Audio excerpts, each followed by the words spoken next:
Hello everyone, good morning সবাইকে। Welcome back to my channel Sandip Moli lifestyle. কেমন আছো তোমরা সবাই? আশা করি সবাই খুব ভালো আছো, আর আমিও ভালোই রয়েছি। তো এখন হচ্ছে ঘড়িতে কটা বাজে, ওই 9:30 সাড়ে 9টা মতো বাজে। আর এখন আমরা রয়েছি রান্নাঘরে। মানে সকালবেলার যা সমস্ত কাজকর্ম ছিল সবই কমপ্লিট হয়ে গেছে। তো তারপর হচ্ছে মা দেখো এদিকে রান্নাঘরে কি করছে বলো তো? এটা তোমরা বুঝতে পারছো কি না জানি না। মা হচ্ছে মানে তালের বড়া বানাচ্ছে। তো এখন তো তালের সিজন, তো তাল মানে প্রত্যেকের বাড়িতেই তাল দিয়ে অনেক কিছু পিঠে পুলি বানানো হচ্ছে। তো সেই জন্যই মা হচ্ছে মানে বানাচ্ছে আর কি, যেহেতু ভাগ্নি এসছে বাড়িতে। তারপর ও রয়েছে, মানে আমার বড় রয়েছে, তো সেই জন্যই ওদের জন্যই বিশেষ করে হচ্ছে তালের বড়াটা বানাচ্ছে। আর ওইদিকে হচ্ছে ইন্ডাকশানে ডিম আলুটা সেদ্ধ করতে বসিয়েছিলাম, মানে দুপুরবেলা রান্না হবে আর কি। তো সেই জন্যই ডিম আলুটা সেদ্ধ করে রেখে দেবো।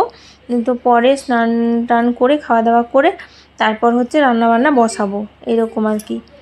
তো যাই হোক, তারপর ওইদিকে দেখো মেয়েও উঠে পড়েছে ঘুম থেকে, ও ঘুমিয়েছিল। তারপর হচ্ছে আমি চলে এলাম এদিকে মানে বাসি বিছানাটা গোছানোর জন্য। তো এখন হচ্ছে বাসি বিছানাটা তুলে নিচ্ছি। তো তারপর হচ্ছে অন্যান্য কাজকর্ম রয়েছে আরও, সেগুলো কমপ্লিট করব। তো এই যে ব্লগটা দেখছো, এটা হচ্ছে জন্মদিনের পরের দিনের ব্লগ। তো তোমরা তো এর আগের দিন দেখলে যে জন্মদিনটা পালন করা হয়েছে ঠিকই, কিন্তু যেহেতু হচ্ছে ওদের মানে ওই ডেটে ছিল না জন্মদিনটা, কিন্তু মাসটা একই ছিল, মানে শ্রাবণ মাসেই হয়েছিল ওরা, কিন্তু মানে ডেটটা ওই ডেট ছিল না। তো সেই জন্য শ্রাবণ মাস ধরে ওদেরকে মা ফোঁটা দিয়ে দিয়েছিল, এই আর কি। যেহেতু ওরা থাকবে না, যে যার সবাই চলে যাবে যে যার কাজে, সেই জন্য আর কি। তো যাই হোক, আর অন্যান্য কিছুই হয়নি, শুধুমাত্র মানে ফোঁটাটাই দিয়েছিল, আর কিছু সেলিব্রেশন করা হয়নি, মানে কেক কাটিং ফাটিং কিছুই হয়নি, যেহেতু ওই দিনটা ছিল না, সেই জন্য আর কি বেশি কিছু মানে আয়োজন করা হয়নি। তো যাই হোক, ওইদিকে দেখো মেয়ে পড়তে বসেছে।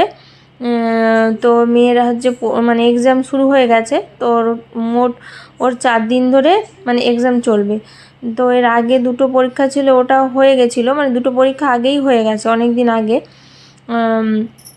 অনেক দিন আগে বলতে 10-15 দিন মতো আগেই হয়ে গেছিলো, মানে ওয়ার্ক এডুকেশন আর ফিজিক্যাল এডুকেশন এই দুটো। আর এখন হচ্ছে শুধু মানে লিখিত যে পরীক্ষাগুলো সেগুলো হবে। তো সেই জন্য পড়াশুনো করতে বসেছে।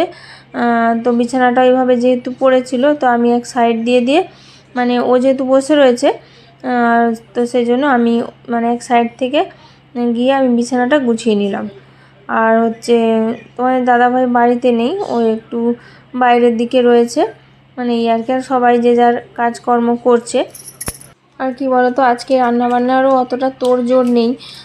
তার কারণ হচ্ছে মেয়ের পরীক্ষা হচ্ছে 11টা থেকে, মানে 11টা থেকে শুরু হচ্ছে আর 12টায় শেষ হয়ে যাচ্ছে, মানে যেহেতু 30 মার্কের করে পরীক্ষা, সেই জন্য 1 ঘন্টা টোটাল ওদের টাইম। তো সেই জন্য বাড়িতে এসেই ভাত খাবে, আর অত সকালবেলা না ও ভাত খেতে যায় না, মানে এইরকম আর কি, খুব একটা খেতে চায় না। তো যেদিন স্কুলে যায় সেদিন ওই 2 গাল মতো খায়, এরকমই খায়, আর খুব ভালো খেতে চায় না। তো সেই জন্য ওকে আর জোর করিনি। তো যাই হোক, তো ও দেখো ফাইনালি স্কুলে বেরিয়ে পড়েছে। তো স্নান টান করে খাওয়া দাওয়া করে স্কুলে বেরিয়ে পড়েছে, আর আমিও ওর সঙ্গে রেডি হয়েছি। তো ওর বাবা ওখানে স্কুলে ওকে রেখে দিয়ে তারপর হচ্ছে মানে আমরা একটু যাব আর কি। তো তোমাদের দাদাভাই আর আমি একটু যাব মানে নার্সিংহোমে ডাক্তার দেখাতে। তো যাই হোক, এখন হচ্ছে এসেও গেছি, তোমরা দেখতে পাচ্ছ এখানে। তো আমরা ওকে ওখানে ড্রপ করে দিয়ে তারপর আমরা নার্সিংহোমে এসে গেছি।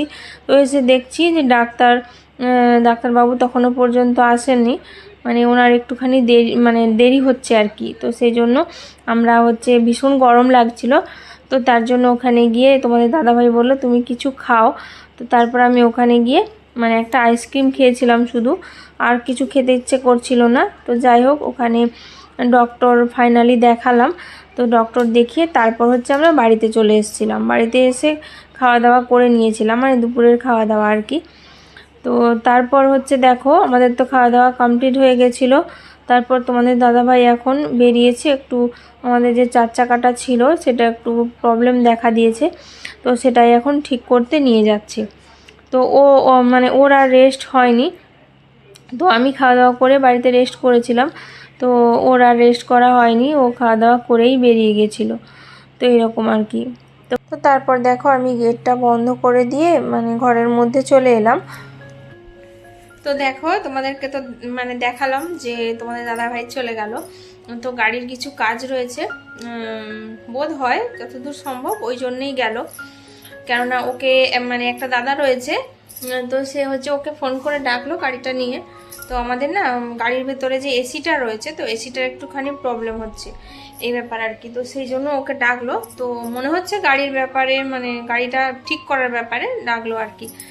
তো যাই হোক, এখন হচ্ছে এই যে এখন ঘরের ভিতরে বসে রয়েছে। আজকের ওয়েদারটা বাইরে প্রচণ্ড গরম, আর হচ্ছে ভীষণ গরম লাগছে, রোদ উঠেছে, তো ওই জন্য ঘরে এসে এসি চালিয়ে দিয়েছি। আর এই যে মেয়ে আর আমি, এই যে বাবা বলো আজকে এক্সাম কেমন হয়েছে? ভালো। তা আজকে বাংলা ছিল, বাংলা পরীক্ষা, তো ভালো হয়েছে বলছে। তো এখন হচ্ছে রেস্ট করব আমি আর মেয়ে, এখন দুজন। তো চলো এখন হচ্ছে রেস্ট করি, আবার বিকেলবেলা তোমাদের সঙ্গে দেখা হচ্ছে।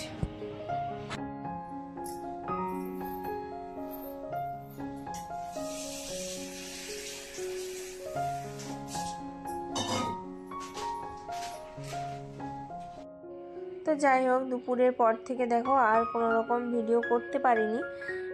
তো তারপর হচ্ছে একদম ফিরে যাচ্ছি সন্ধেবেলা। তো রাতের হচ্ছে খাবার বানাবো, তো সেই জন্য দেখো রাত্রেবেলা করব সয়াবিন। তো সয়াবিনের তরকারি করব। তোমাদের দাদাভাই খেতে মোটামুটি খুবই ভালোবাসে সয়াবিন, আর ও যেখানে থাকে ওখানে তো সয়াবিন বা এইরকম টাইপের কোনো খাবার পায় না সেরকম। তো সেই জন্যই ভাবলাম যে সয়াবিনের তরকারি করি। তো রাত্রে এই রান্নাটাই হবে, সয়াবিন আলু পোস্ত আর হচ্ছে ডাল হবে। তো যাই হোক, এইদিকে দেখো আমি বলতে বলতে ভাতটাও বসিয়ে দিয়েছি। আর হচ্ছে মেয়ে দেখো আমার কাছে এসে কি করছিল আমার খেয়াল নেই। তো যাই হোক, তো এইদিকে দেখো কড়াইতে মানে তরকারিটাও বসিয়ে দেবো, সেই জন্য তেলটাও দিয়ে দিলাম। তো এরকম আর কি। তো সারাদিন আমার টুকটাক এইরকমভাবেই কেটেছে। তো খুব একটা কাজকর্ম বা সেরকম কিছু তোমাদের সঙ্গে শেয়ার করতে পারলাম না। তো যতটুকু পেরেছি ততটুকুই তোমাদের সঙ্গে শেয়ার করলাম। আর তারপরেও কি বলো তো, শরীরটার আমার কয়েকদিন ধরে মানে ভীষণ টায়ার্ড লাগছে, মানে টায়ার্ডনেস ফিল করছিলাম আমি। তো যাই হোক, আমার যেহেতু মানে থাইরয়েড রয়েছে শরীরে, তো আমাকে প্রত্যেক দিনই থাইরয়েডের ওষুধ খেতে হয়। তারপর হচ্ছে এটা অনেক দিন ধরেই আমার হয়েছে, তো আমি প্রত্যেক দিন খালি পেটে থাইরয়েডের ওষুধ মানে আমাকে খেতেই হয়। তো এই ওষুধ তো বন্ধ করা যায় না, তোমাদের যাদের এই রোগটা আছে তারা তো সবাই জেনে থাকবে। তো আমি পরীক্ষা করিয়েছিলাম, দেখলাম যে থাইরয়েডটা আমার বেড়ে গেছে। তো সেই জন্যই কি বলো তো, একটু ক্লান্তি ক্লান্তি ভাব মনে হয়, তো মাঝে মধ্যে মনে হয়, সব সময় না। তো যাই হোক, এদিকে দেখো আমি তরকারিটাও বসিয়ে দিলাম আর ওদিকে ভাতটাও বসিয়ে দিয়েছি। তো যাই হোক, আজকের মতো ব্লগটা এই পর্যন্তই। কেমন লাগলো সবাই কমেন্ট করে জানিও, ভালো লাগলে একটা লাইক করে দিও। তো আজকের মতো টাটা সবাইকে, সবাইকে জানাই গুড নাইট। সবাই ভালো থেকো, সুস্থ থেকো, দেখা হচ্ছে নতুন কোনো একটা ব্লগে।